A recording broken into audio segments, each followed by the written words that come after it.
Hello everyone, welcome to study circle. मैं हूं आपका मेंटर रोहित चौधरी और एक नई वीडियो लेके आपके सामने फिर से आ गया। तो जो पाइथन कोर्स में हम कर रहे थे ऑपरेटर्स इन पाइथन, उसी में एक नया ऑपरेटर आज हम पढ़ेंगे, दैट इज मेंबरशिप ऑपरेटर। तो क्या होता है membership operator?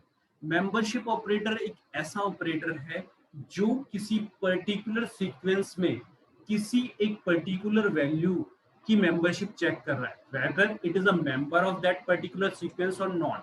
In the sense, suppose आप 12th क्लास में पढ़ते हैं या आप 11th क्लास में पढ़ते हैं, तो कोई चेक करे कि if you are studying in 11th class and someone is checking that you are in 12th class, so the result will be false.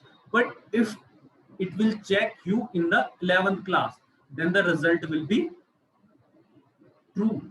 तो यहाँ पे इसी तरह से हमारे पास दो मेंबरशिप ऑपरेटर होते हैं। एक होता है हमारे पास इन और एक होता है हमारे पास नॉट इन। तो इन क्या चेक करता है? इन हमें ट्रू देता है whether a particular sequence is a part of a whole sequence और नॉट। एक छोटा सीक्वेंस क्या एक बड़े सीक्वेंस का पार्ट है या नहीं, या एक पर्टिकुलर कैरेक्टर क्या एक बड़े वर्ड का पार्ट है या नहीं, ये कौन बताएगा? हमें इन बताएगा। और इसी का रिवर्स कौन सा होता है? हमारा नॉट है।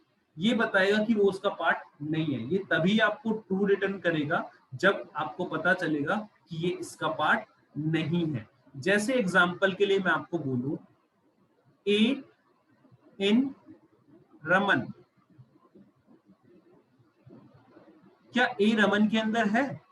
Yes, A is a part of Raman, Raman के अंदर ए है। या फिर मैं आपको बोलूं 1 इन 1,2,3, क्या 1,2,3 में है? Yes, 1 is a part of 1,2,3। पर यहीं पे अगर मैं चेक करता हूं बी इन रमन, तो क्या बी रमन का पार्ट है? नहीं है। तो यहां पे हमें क्या मिलेगा? यहां पे हमें ट्रू मिलेगा, यहां पे भी हमें ट्रू मिलेगा, जबकि यहां पे हमें क्या मिलेगा? फॉल्स मिलेगा। इसी को अगर हम नॉट इन में चेक करते हैं, means A not in Raman, यहां पे हमें क्या मिलेगा? यहां पे हमें फॉल्स मिलेगा, बिकॉज ए पार्ट है रमन का।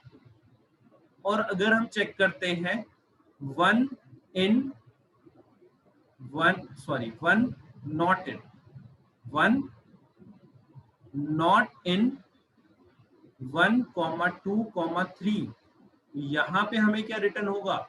यहां पे हमें रिटर्न होगा फॉल्स, क्योंकि 1 पार्ट है 1,2,3 का। इसी तरह से अगर हम चेक करते हैं बी नॉट इन रमन, तो यहाँ पे हमें क्या मिलेगा? यहाँ पे हमें ट्रू मिलेगा। ट्रू क्यों मिलेगा? क्योंकि बी रमन के अंदर नहीं है। अब इसी चीज को हम पाइथन में चेक करेंगे। पाइथन आइडियली मैं इसके लिए ओपन कर लेता हूं।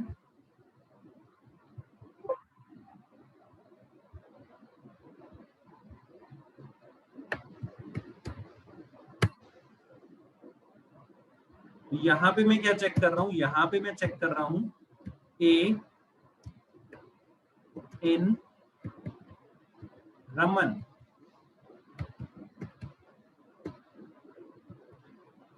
तो आउटपुट में हमें क्या मिला? ट्रू। और इसी तरह से मैं चेक कर रहा हूँ 1 इन 1,2,3, यहाँ पे भी मुझे क्या मिला? ट्रू। पर अगर मैं चेक करता हूं 4 इन 1,2,3, तो यहाँ पे मैं क्या, मुझे क्या आउटपुट मिलेगा? यहाँ पे मुझे आउटपुट मिलेगा फॉल्स। फॉल्स क्यों मिला? क्योंकि 4 इसका पार्ट नहीं है। यहीं पे अगर मैं नॉट इन को चेक करता हूं, नॉट इन को चेक करता हूं, तो यहाँ पे मुझे ट्रू मिलेगा। नॉट इन 1,2,3, तो यहाँ पे मुझे क्या मिला? आउटपुट मिला 4। और अगर मैं 4 को चेक करता 4 नॉट इन 1, 2, 4। तो यहाँ पे ये 4 इसका पार्ट है और मैं क्या चेक कर रहा हूं, मैं चेक कर रहा हूं नॉट इन। यहाँ पे आउटपुट मुझे क्या मिलेगी, यहाँ पे मुझे आउटपुट मिलेगी फॉल्स। यहाँ पे मुझे क्या आउटपुट मिल गई, फॉल्स। इस तरह से आप मेंबरशिप ऑपरेटर इन और नॉट इन को समझ सकते हैं। तो इन और नॉट इन क्या करते हैं, इन और नॉट इन हमें बताते हैं कि weather a smaller sequence is a part of bigger sequence or not। जो नेक्स्ट ऑपरेटर है जो हम डिस्कस करने वाले हैं, दैट इज आइडेंटिटी ऑपरेटर। अब ये क्या होता है, ये आइडेंटिटी ऑपरेटर?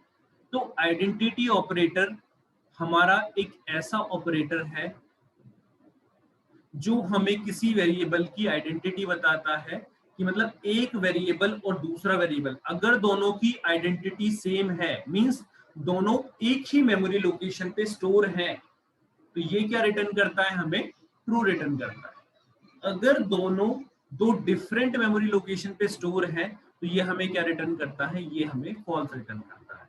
जैसे पाइथन में मेमोरी किस तरह से कंज्यूम होती है, तो पाइथन की मेमोरी डिपेंड करती है लिटरल पे। तो लिटरल की जो वैल्यू होगी वो ही पाइथन की मेमोरी की वैल्यू होगी।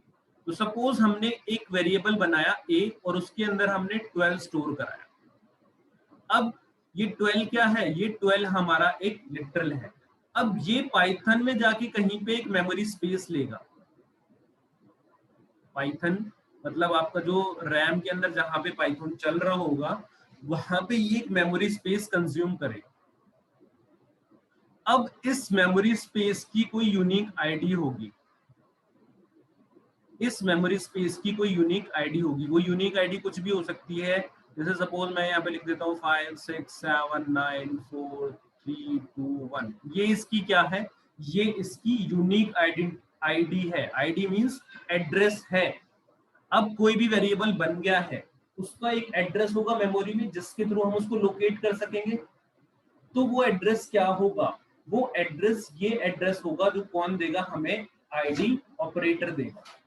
अब हम देख लेते हैं आईडी ऑपरेटर किस तरह से हमें एड्रेस देता है। अब सपोज यहाँ पे 12 स्टोर हो गया और a इसको पॉइंट कर रहा है। अब कोई और वेरिएबल हम बना लेते हैं b और b को भी हम 12 ही वैल्यू देते हैं। तो मैंने आपको क्या बताया है कि जो पाइथन होता है, पाइथन में क्या होता है, लिटरल मेमोरी स्पेस लेता है ना कि वेरिएबल। तो ये जो b है, b भी सेम लिटरल ने जो स्पेस लिया है 12 के लिए, तो b भी यहीं पे इसको पॉइंट करने लगेगा। तो मतलब a और b सेम मेमोरी लोकेशन को पॉइंट कर रहे हैं।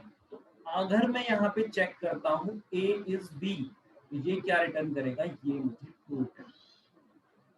पर सपोज अगर मैं b की वैल्यू को चेंज कर देता हूँ, मैं b की वैल्यू को चेंज करके 13 कर देता हूँ, तो अब क्या होगा, ये जो 13 है लिटरल पे बेस्ड है।